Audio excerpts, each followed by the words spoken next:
All it's me Rinchi Roy from സെറ്റർ. ഓണം കഴിഞ്ഞിട്ട് കുറച്ച് ഗ്യാപ്പൊക്കെ വന്ന് വീഡിയോ ചെയ്യാനായിട്ട് ഇച്ചിരി തിരക്കും കാര്യങ്ങളൊക്കെ ആയിരുന്നു കേട്ടോ. അപ്പോൾ ഇനി നിങ്ങളുടെ മുമ്പിൽ പ്രസൻറ്റ് ചെയ്യാൻ പോകുന്നത് നമ്മുടെ ഓൺ ഡിസൈനിൽ വരുന്ന ഒരു കുർത്തിയാണ് കേട്ടോ. ഫുൾ എപ്പോഴും നമ്മൾ കാണുന്നത് ഒരു കോട്ട് സെറ്റ് എന്ന് പറയുന്നത് ഫ്ലോറൽ പ്രിൻറ്റിലാണ് കാണുന്നത് കേട്ടോ.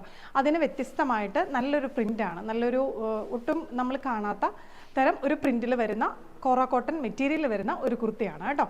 ഇത് ഇപ്പോൾ ഞാൻ കുർത്തി മാത്രമേ ചെയ്തിട്ടുള്ളൂ. ഇനി നിങ്ങൾക്ക് കോട്ട് സെറ്റായിട്ട് വേണമെന്നുണ്ടെങ്കിൽ അങ്ങനെയും നമ്മൾ ചെയ്ത് തരുന്നതായിരിക്കും കേട്ടോ. ഇത് ചെയ്തിരിക്കുന്നത് ഒരു ഫുൾ കോളറാണ് കേട്ടോ ചെയ്തിരിക്കുന്നത്. അതിനുശേഷം സെൻറ്ററിൽ ചെറിയൊരു ഓപ്പണിംഗ് പോലെ ചെയ്തിട്ടുണ്ട്. അതിനുശേഷം താഴെ ബോട്ടത്തിൻ്റെ അവിടെയും നമ്മളൊരു ഓപ്പണിംഗ് കൊടുത്തിട്ടുണ്ട് കേട്ടോ. ഇനി സെൻറ്ററിൽ സെയിം തന്നെ കളറ് ബട്ടൺ വെച്ചിട്ട് നമ്മളൊന്ന് ഹൈലൈറ്റ് ചെയ്തിട്ടുണ്ട് കേട്ടോ. എന്താ പറയുക, സ്ലീവിന് ലൈനിങ് ഇല്ല, ബാക്കി എൻ്റയർ ബോഡി പാർട്ടിനും ലൈനിങ് ഉണ്ട് കേട്ടോ. സ്ലീവ് 3/4 ആണ്.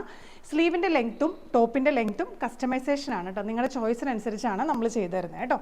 സൈഡ് സ്ലിറ്റാണ്. നമ്മളൊരു ചെറിയൊരു ഫ്ലെയർ കൊടുത്തിട്ടാണ് കേട്ടോ ചെയ്തിരിക്കുന്നത്. എന്താ പറയുക, പക്ക ഒരു സ്ലിറ്റഡ് കുർത്തി എന്ന് പറയാൻ പറ്റില്ല. ചെറിയൊരു ഫ്ലെയർ ബോട്ടം ആ ടോപ്പിൻ്റെ താഴത്തെ ഭാഗം നമ്മൾ കൊടുത്തിട്ടുണ്ട് കേട്ടോ. ലെങ്ത്ത് നിങ്ങളുടെ ചോയ്സിനനുസരിച്ചാണ്. ഇപ്പം ഞാൻ ചെയ്തിരിക്കുന്ന ലെങ്ത്ത് 46 ആണ് കേട്ടോ. അപ്പം എല്ലാവർക്കും ഇഷ്ടപ്പെട്ടോ? വിത്ത് ലൈനിങ്ങോട് കൂടിയിട്ടുള്ള നല്ലൊരു മെറ്റീരിയലാണ്. നമുക്ക് എന്താ പറയുക, ഒരു എന്താ പറയുക, നല്ല വൈബ്രൻ്റ് ആയിട്ടുള്ളൊരു പ്രിൻ്റാണ് കേട്ടോ ഇത്. നല്ല എന്താ പറയുക, എനർജറ്റിക് ആയിട്ട് ചെയ്യാൻ പറ്റിയ, എന്താ പറയുക, നമുക്ക് തന്നെ ഒരു നല്ലൊരു കോൺഫിഡൻറ്റ് തരുന്ന ഒരു simple and stylish and unique ആയിട്ട് വെയർ ചെയ്യാൻ പറ്റിയ ഒരു കുർത്തിയാണ്. അപ്പോൾ എല്ലാവർക്കും ഇഷ്ടപ്പെട്ടെന്ന് വിശ്വസിക്കുന്നു. പ്രീ ബുക്കിംഗ് ആണ് കേട്ടോ, റെഡി ടു ഡിസ്പാച്ച് അല്ല, പ്രീ ബുക്കിംഗ് ആണ്. നിങ്ങളുടെ ഓർഡർ അനുസരിച്ച് നമ്മൾ ചെയ്ത് തരുന്നതായിരിക്കും കേട്ടോ. അപ്പം for more details please contact എമീൻസ് വാട്സപ്പ് നമ്പർ. അപ്പോൾ thank you so much. Next വീഡിയോയിൽ നമുക്ക് വീണ്ടും കാണാം. Okay, by.